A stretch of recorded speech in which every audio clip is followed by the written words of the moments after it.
But I know you Oh, come I like love it. weekly meetings and so forth.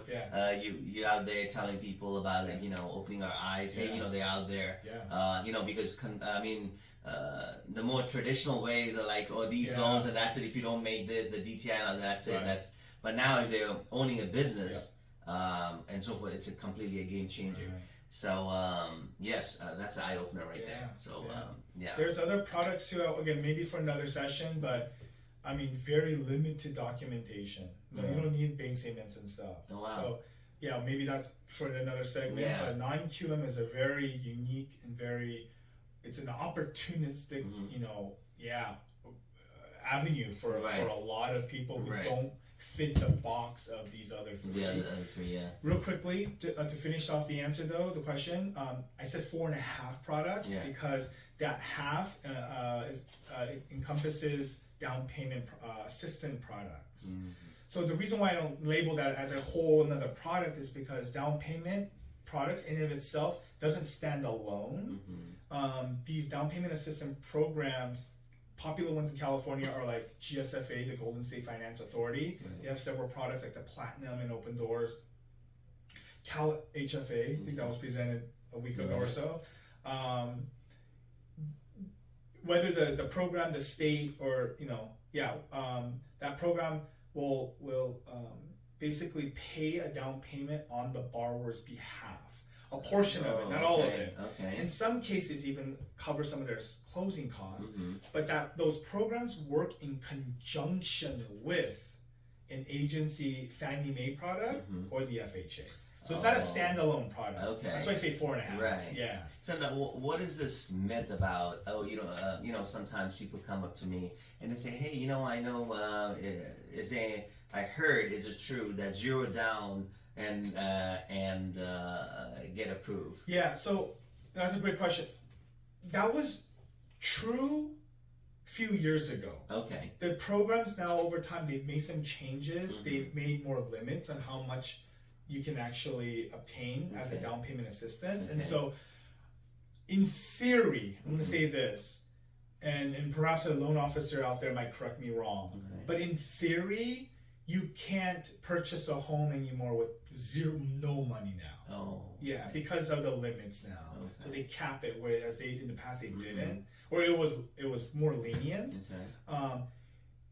In theory, you're still probably.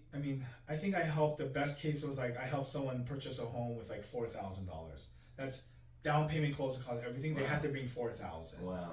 So, but it's not 0 anymore. But the credit score got to be really good on that, right? Yes and no. Mm-hmm. It follows the guidelines of what it's with the other program it's working with, piggybacking off of. Okay. FHA and conventional. Okay. The lower FICO scores are going to tend to be more favorable with the FHA product. Okay. The higher FICO scores will be more favorable with the conventional. That's, in general. In general. Well, thank you on that. Yeah. And now the last one that we want to discuss today. We have a lot to discuss. Yeah, sure. Put everything. I know. The audience are going to be like, too much. I gotta go. So interest rate, right? Yeah. What's going on with the interest rate? Yeah. Like, I've been hearing it fluctuated up, but then it's going to go up more, and and so forth. So where do you start on that? Let's start here. The past 2 years, we as buyers, we as consumers have greatly benefited from something not so great, the pandemic, right? So in short, the government really, the government basically, the feds did what's called purchasing bonds, right? And when government purchases bonds and keeps it on our books, it keeps the prices of the yield down. Okay. Now, why is that important? That's important because mortgage loans follow the 10-year bond yield. Okay. That's how it gets coupled, securitized, and traded on Wall Street as what's called MBSs, mortgage-backed securities. Wow. And so because the government pulled so much of these mortgage-backed securities or these bonds, and they kept it for the past 2 years because we were in a pandemic, right? The rates were able to, as we saw in 2020 and 2021, historic lows. Right. Never before seen lows, right? but we can only keep it low for so long, right? The economy is recovering and whatnot. So, I mean, there's a lot of factors in play, but in a nutshell, the feds are now releasing those bonds back into the market. Okay, and so these yields are now to attract investors to invest in these bonds. These yields have to go up. Okay, now, so that's one part, right? So because these yields are going up, mortgage rates are also going up. Now, inflation. Inflation, so right now, what we're really seeing amidst the war and everything else right now, inflation is also primarily right now a major factor that's driving up mortgage rates. And I'll be very concise with this. Bonds in of itself, right, is not a really attractive investment, right? Investors want, you and I, if we invest money, we want something that's going to give us a high return, right? So we invest in securities and whatnot, crypto. Bonds are very conservative and safe, right?